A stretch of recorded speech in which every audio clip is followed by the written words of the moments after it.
Talaga? Putin ang Taliban.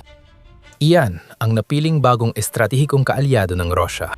Diretso na tayo dahil sobrang katawa-tawa at di ka pani-paniwala ang bagong desisyon ni Putin.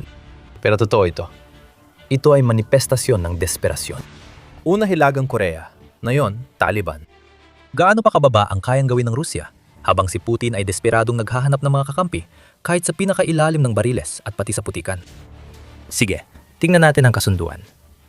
Noong Mayo 28, iniulat ng politiko na pumirma ang Rusya at Afghanistan ng kasunduan sa kooperasyong militar, isang taon matapos maging isang Rusya sa unang kumilala sa di umano'y lehitimong pamahalaan ng Taliban.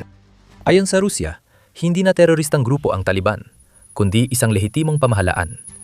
Nais din ng Rusya na palakasin ang ugnayan nila. Gaano na ba sila kalapit? Bagamat inamin ng Rusya at Taliban ng kasunduan, hindi nila binubunyag ang totoong ibig sabihin nito. Sa International Security Forum sa Moscow, inilihim ni Muhammad Yaqub, Ministro ng Depensa ng Afghanistan, ang mga detalye. Mahalaga sa amin ang relasyon sa Rusya. Matagal at makasaysayan ang ugnayan ng Afghanistan at Rusya. Gusto naming umusad dito, sabi ni Yaqub na walang konkretong pahayag. Hindi nagbigay ng dagdag detalye si Sergei Shoigu, kalihim ng Security Council ng Rusya. Anya, dapat i-unfreeze ng kanluran ng asset ng Afghanistan, kilalanin ang responsibilidad sa 20 taong presensya nila ron, at akuin ang pagbangunang bansa pagkatapos ng labanan. May dahilan tayo rito. Gusto ng Rusya tirahin ang kanluran. Pero tungkol sa mismong kasunduan, ang tanging alam lang natin ay isa itong uri ng kasunduan sa militar at teknikal na kooperasyon, at wala sa dalawang panig ang naglabas ng teksto ng dokumentong kanilang pinirmahan. Kung wala ang teksto, mahirap malaman ang lalim ng bagong kasunduan, kahit pwede tayong maghinala. Karaniwan, ang kasunduang teknikal sa militar ay saklaw ang paglilipat ng armas, suporta sa lohistika, pagsasanay ng tropa, at iba pang tulong. Pero yun ang problema. Hindi naman sagana ang kaban ng Russia ngayon. Ang ekonomi ng Russia ay nasa matinding krisis. Kaya iniulat ng Swedish intelligence na pinepeke ng bansa ang kanilang datos sa ekonomiya para magbukang mas malakas ang kanilang ekonomiya kaysa sa totoong kalagayan nito. Ayon sa mga Swede, mas malaki ang budget deficit at inflation ng Russia kaysa sa ipinapakita. Wala namang pera ang Russia para suportahan ang Taliban. Hindi rin ito makakapagbigay ng armas sa Afghanistan dahil kailangan ni Putin ng mga yon para sa kampanya sa Ukraine. Ano nga ba ang layunin ng Russia rito? Gusto ni Putin na maging isang pampulitikang mensahe ito sa kanluran at makikita natin yan sa pahayag ni Shoigu. Si Ruslan Sulemanov, na isang eksperto mula sa Nest Center, ay nagsabi sa Russian independent outlet na The Insider na malamang ay wala talagang seryosong kooperasyong militar na mangyayari. Ito ay simbolikong hakbang ng Moscow para ipakitang di nila iniiwan ng Taliban at may konkretong kooperasyon, hindi lang salita. Ayon kay Sulemanov, tiyak na walang magiging alyansang militar o koalisyon tulad ng sa North Korea. Iniulat ng The Independent na ayon kay Shoigu, hindi tanggap ng Russia ang pagtatayo ng US at NATO ng mga istruktura o pasilidad militar sa Afghanistan o kalapit bansa. Na nagpapahiwatig na sinusubukan ng Russia na iposisyon ng sarili bilang isang bansa na tumatayo para sa mga maliliit laban sa malalaking makapangyarihang kanluranin. Ano pa bang bago ha, Putin? Ngayon, ang tinutukoy nilang maliliit ay isang teroristang rehimen na dating nagpabagsak sa Russia. Nakikisama si Putin sa mga may kuto at masaya pa siyang humihiga doon. Dapat makuha ng Russia ang higit pa kaysa sa basta panlalait sa kanluran. Ano man ang bagay na yon? Tiyak na hindi yon mga armas. Wala namang gaanong maipapadala ang Taliban sa Russia na makakatulong kay Putin sa kanyang digmaan laban sa Ukraine. Ayon sa Global Firepower, ang militar ng Taliban sa Afghanistan ay halos nakaasalang sa maliliit na armas. Walang hukbong dagat ang Taliban, kaya hindi ito gumagamit ng mga barkong pandigma para suportahan ang Rusya. May 5 sasakyang panghimpapawid lang ang Afghanistan, 2 transport at 3 helikopter, kaya wala silang lakas sa himpapawid. Wala ring tangke. Wala ni isa ang Taliban. Ayon sa Global Firepower, ganun din sa artilyerya, kaya tao lang at ilan sa 3,900 at 2 sasakyan ng kanilang hukbo ang maiaalok ng Taliban pagdating sa karaniwang kagamitan. Sabi ng Missile Defense Advocacy Alliance, may access ang Taliban sa ilang misail, karamihan ay Stinger, Scud-B at SA-24 Igla-S na naiwan mula sa lumang kampanya ng Soviet at US sa Afghanistan. Tinatayan ng RAND na may 4,000 at 500 na ganitong uri ng kagamitan ang naiwan sa dalawang labanan na yon. Pero malaki ang posibilidad na karamihan dito ay nagamit na, hindi naayos ng maayos, o masyadong mahalaga para sa Taliban, kaya hindi nila ito ipadadala sa Russia. Nagpakita na ang Taliban ng senyales ng paggamit ng drone para sa kamikaze attacks. Pero tila wala silang may tutulong sa Russia pagdating sa mga drone na wala pang Russia. Mukhang mas nakinabang ang Taliban sa kasunduang ito. Ayon sa Radio Free Europe, Radio Liberty, tulad ng Russia na walang haanong pera o kagamitan para sa Taliban, wala ring pondo ang rehimeng Afghan para bumili ng anuman mula sa Russia. Ang 4.3% GDP growth ng Afghanistan noong 2025 ay ilusyon lang dahil ito ay resulta ng pagbabalik ng mga mamamayan mula Pakistan at Iran. Mahigit 2 milyong Afghan na bumalik sa bansa ay nagdulot ng 4% na pagbaba sa GDP, ayon sa World Bank. Dahil sa kasunduang ito, nagkaroon ng kaunting lehitimasyon ng Taliban bilang geopolitical na entidad, pero hindi naman malaki. Taliban pa rin sila, at nasa listahan pa rin ng mga terorista ang grupo sa karamihan ng mga bansa. Pero ngayon, maaari na nilang sabihing kaalyado nilang Russia, hindi lang sa kalakalan, kundi pati na rin sa militar. Kung babalik tayo sa Russia, merong kahit papaano'y pagsisikap na mapanatili ang lakas nito sa mga bahagi ng Central Asia at malayong silangan ng Russia. Naghahanap ang Russia ng bansa na magiging panimbang sa Islamic State Khorasan. Noong ako sa madugong pag-atake sa concert venue sa Moscow noong Marso 2024, kung saan halos 150 ang namatay. Aktibo pa rin ang grupong iyon sa Russia, kaya mukhang nilalapitan ni Putin ang isang grupong terorista para labanan ng isa pang grupo.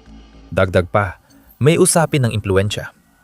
Pag-atras ng US sa Afghanistan, sinusubukan ng Russia na pumasok at kunin ang natira sa reyon. Mula, parang napakalit lang talaga ng lahat ng ito.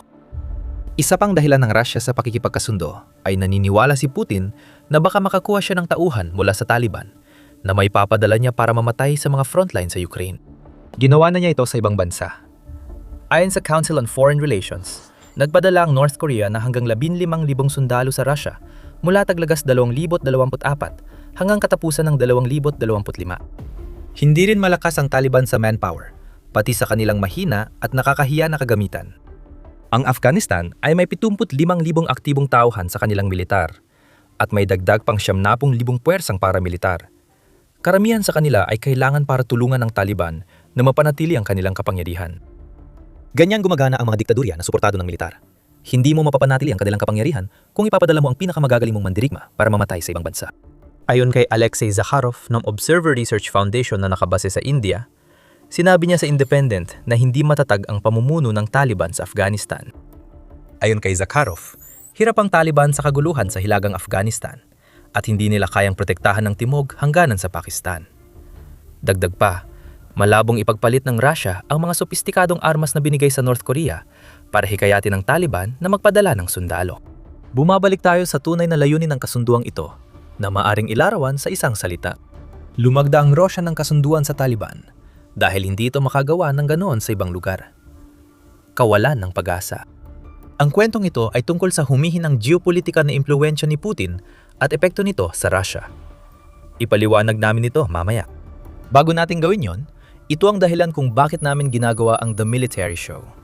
Para ipaliwanag kung paano talaga gumagalaw ang kapangyarihan o sa kasong ito, kung paano halos hindi ito gumagalaw. Kung nag-enjoy ka sa video na ito, siguraduhin mong mag-subscribe ka para hindi mo mamiss ang mga susunod naming ilalabas. Simulan natin sa halata. Ang Russia ay bumaling na sa isang dating kaaway. Hindi na bago ang pagbabago ng ugnayang geopolitikal. Dati nangyayari sa kasaysayan na ang kaaway ay nagiging kaibigan at kabaliktaran. Ang nakikita natin sa kasunduang ito sa pagitan ng Russia at ang Taliban ay isang pangulo ng Russia na gustong ibalik ang bansa niya sa dating kaluwalhatian ng lumang Soviet Union sa pamamagitan ng pakikipag-ugnayan sa isang organisasyon na sinubukang wasakin ng Soviet Union noong dekada 80. Ang 10 taong digmaan sa pagitan ng Afghanistan at ng Unyong Soviet ay nagdulot ng 15,000 sundalong patay sa Russia. Para sa kahit anong ibang bansa, sapat na ang ganung kahihiyan para hindi na ito pumasok sa kasunduang tulad ng ginawa ng Russia sa Taliban. Para kay Putin, ang 15,000 kaswalti ay mas mababa pa sa kalahati ng naranasan ng Russia sa isang buwan sa Ukraine. Siguro mas madali para sa kanya limutin ang nakaraan. Pero pinahiya nilang Russia sa parang hindi nalampasan hanggang sa mapaminsalang kampanya ni Putin sa Ukraine. Ang mabilis na pagpirma at pagyayabang ng leader ng Russia tungkol sa mga kasunduang depensa kasamang grupong ito ay nagpapakita ng lalim ng pagbagsak ng Russia sa pandaigdigang politika. Sa ngayon, mukhang pumapayag ang Russia sa kahit anong gobyerno.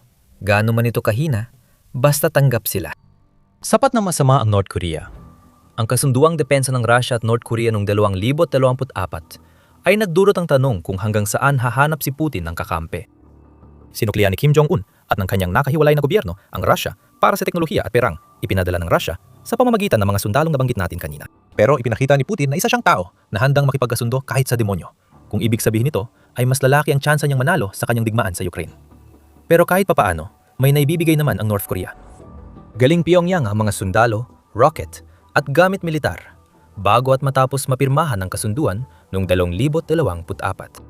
Noong Disyembre 2025, kinumpirma ni Kim Jong-un na may mga tropang North Korean pa ring nag-operate sa Russia, inaatasang maglinis ng mga mina sa Kursk.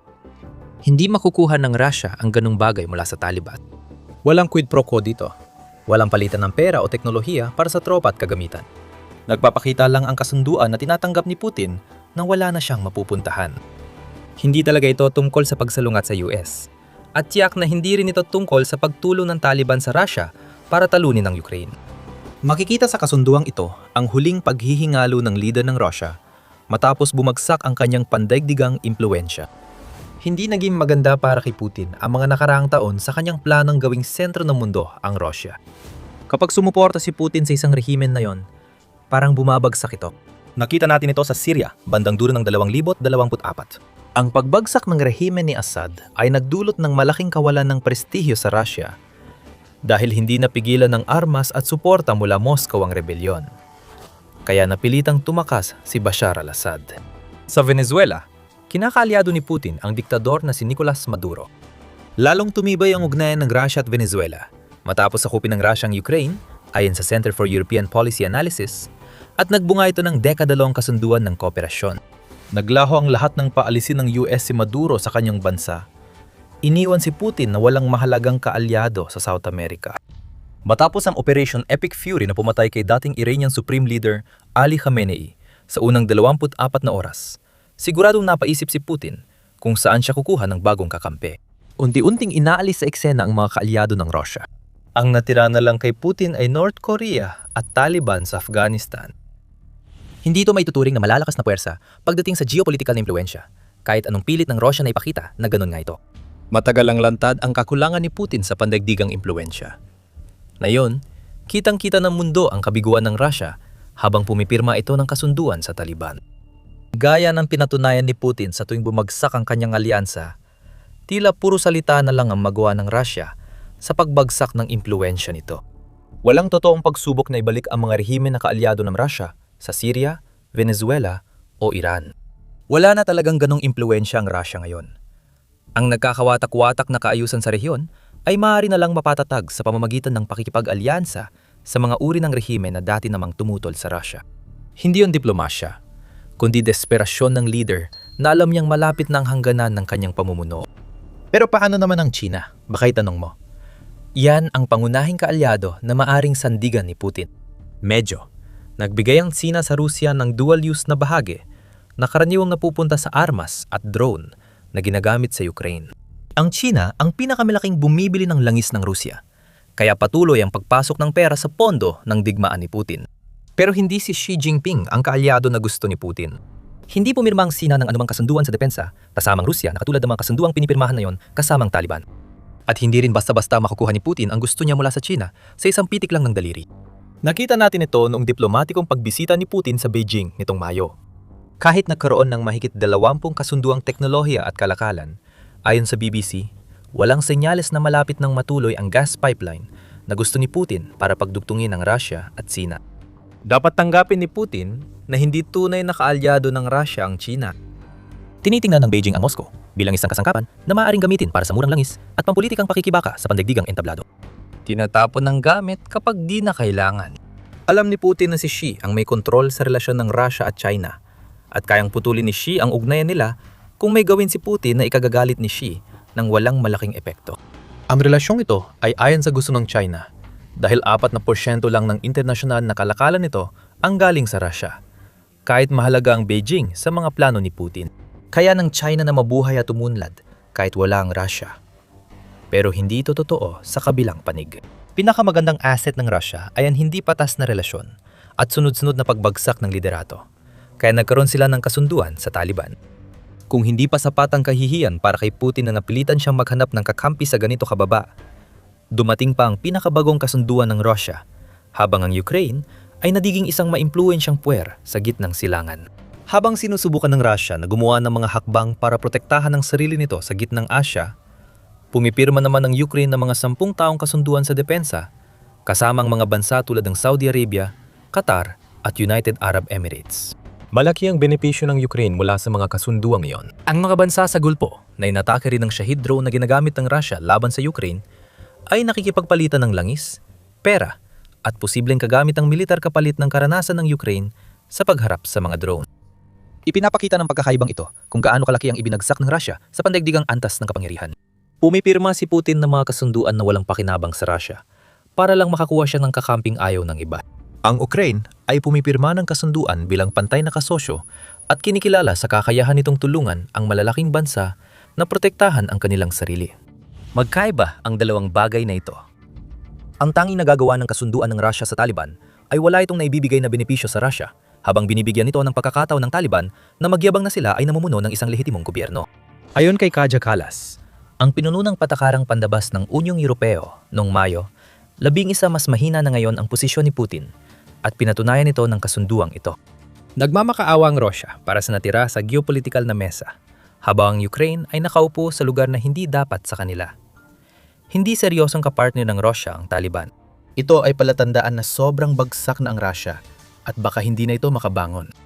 Alam nating hindi matutulungan ng Taliban ng Russia na baguhin ang sitwasyon nito sa Ukraine ngayon. Habang pumipirma si Putin sa mga kasunduan sa nakahiwalay na rehimen, gumagawa rin ng sariling pag-iisa ang Ukraine. Nangyari ang pag-iisang iyon sa sinakop na Crimea. Naputol ang land bridge ng Russia papuntang Crimean Peninsula, kaya 15 milyong Ruso ang humingi ng tulong sa kanilang leader. Kasama ito sa plano ng Ukraine na mabawi ang Crimea, at malalaman mo kung bakit sa aming video. At kung nagustuhan mo ang video na ito, siguraduhin mag-subscribe ka sa The Military Show para makita mo pa ang iba naming mga balita tungkol sa pinakabagong kaganapan sa geopolitics. At maraming salamat, gaya ng dati, sa panonood.